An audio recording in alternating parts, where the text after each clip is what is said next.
You can't just go through life not having hobbies anymore, okay? It's time to change that. You need a life outside of going to work and watching TV and scrolling on your phone. Hobbies aren't just about filling your time. They make life fun and interesting, and you know what? They make you more interesting too. So in this video, I'm gonna share various ideas of feminine high-value hobbies to elevate your life.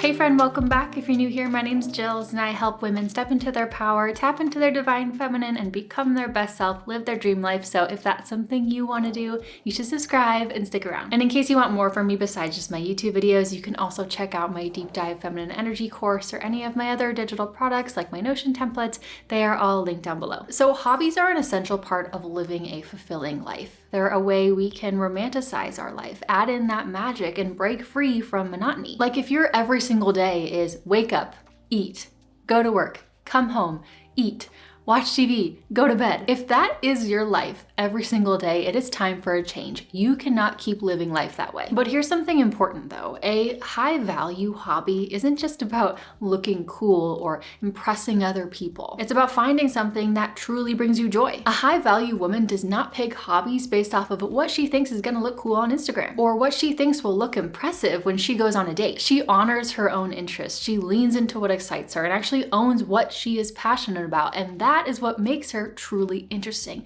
That is what makes her magnetic. She's interesting because she's passionate. It doesn't really matter what the hobby is. What attractive is you being lit up by life, being lit up by something you love and living a life of purpose. That energy and that joy, it's enticing, it's captivating. So by the end of this video, you are gonna pick a new hobby and you are gonna start. You may end up loving it, you may end up hating it and quitting and moving on to something else. That's totally fine. But just pick one hobby and start. And my advice for this is to follow what you are intuitively drawn to. Don't think about what's just impressive to other people. Follow what you are naturally drawn to. And let me know in the comments what you pick. Okay, so not all hobbies are the same, and I would like to classify hobbies into 4 different buckets. So there are creative hobbies, there are physical hobbies, there are intellectual hobbies, and also I would say I think there are social hobbies. Each of these buckets activate a different part of you: your creativity, your body, your mind, and your connections. Ideally, I think everyone should aim to have a hobby in at least 3 of the 4 different buckets. But of course, it's totally up to you. And again, if you're starting from scratch, don't get overwhelmed. Just pick one and start. So now let's break down each bucket and all the different things that you could try. So we'll start with creative hobbies. Tapping into your creativity is such an amazing way to activate your feminine energy because your feminine energy is creation energy. That literally is what it is, right? As women, we have the power to create life, and that feminine force, that is creative energy. So when we tap into creativity, we tap into the feminine. But within each category, I think there are also like subcategories. So for creative hobbies, I would say the first subcategory is arts and crafts. Painting, drawing, pottery or ceramics, jewelry making, candle making, scrapbooking, calligraphy. I think that's a really cool skill to learn. Knitting or crocheting. I think that can be something that's very peaceful and something that you can do at the end of a really stressful day, as well as just sewing in general, potentially even making your own clothes. The next subcategory would be anything relating to music. So that would be, of course, singing, but also playing any instrument, playing the piano, playing violin, playing flute, playing the guitar, or also writing songs or writing music, or even producing music on the computer. Next subcategory would be writing. So this would include creative writing or poetry or blogging, creating a blog just for fun, just because you like to write, or creating a newsletter just for fun, just because it's a creative outlet, or even writing a memoir or writing a fantasy novel. And then I would say there's another category called digital creativity. So I think this would be photography, videography, graphic design, and digital illustration. I've seen a lot of beautiful artwork that have been done on those apps on like an iPad. And I would also say starting a YouTube channel falls in this category. Yes, this has now become my work and it's become monetized, but it's been an amazing creative outlet for me over the years. And then definitely another subcategory in the creative hobby space is culinary arts. So that would include cooking and baking. And maybe this would also include like food photography or something, but especially cooking and baking. And just being able to cook and know your way around a kitchen is just an incredible skill to have for life. So the last subcategory in here would be what I consider they're decorative and aesthetic.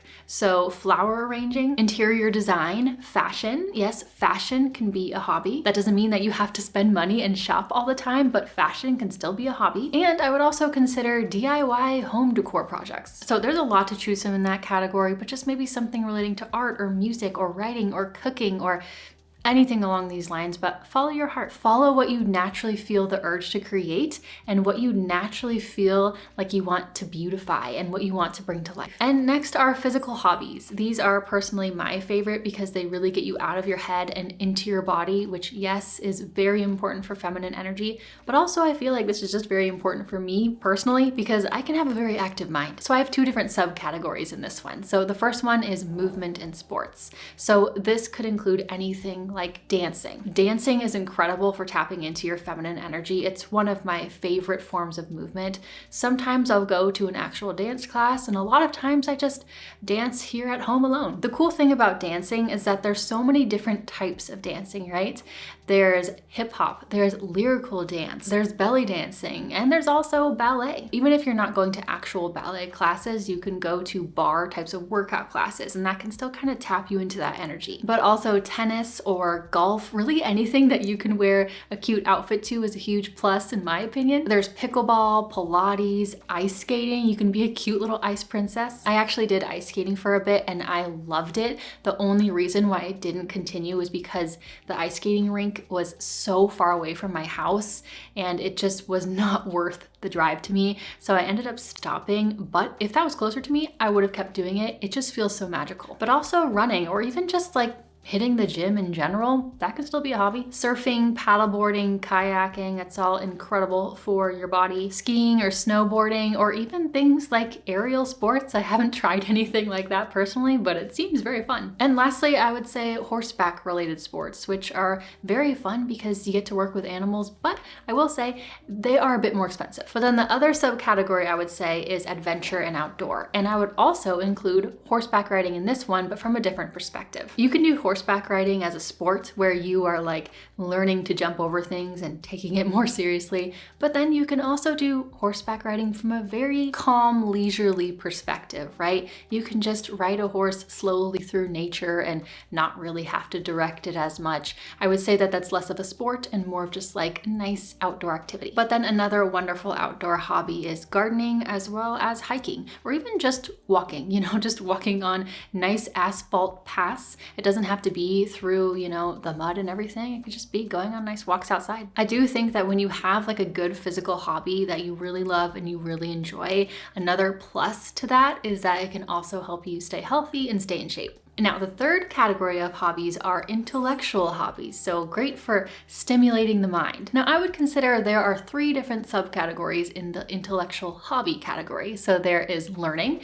which would include learning of any sort, learning a new language, learning about art, learning about philosophy, learning about history, or really just learning about anything that piques your interest. For me, I love to learn about psychology and I love learning and understanding human behavior. Learn something that actually truly piques your interest. Don't just force yourself to learn about philosophy, for example, even if you are absolutely not interested at all. Follow what you are naturally intuitively drawn to. Now, the second subcategory would be reading. So this would be reading any sort of nonfiction books, but also reading fiction novels, right? This doesn't just have to be about you learning new things and like reading business books or self-development books or philosophy books. This could just be you reading fiction fantasy novels because you love it. And then the last of the intellectual hobbies would be the problem-solving subcategory. And honestly, I don't know what else to put in this one except for chess. I'm sure there are other hobbies that are quite similar, but I do think that chess is a rather interesting hobby. I think having an intellectual hobby like reading or just making sure that you are still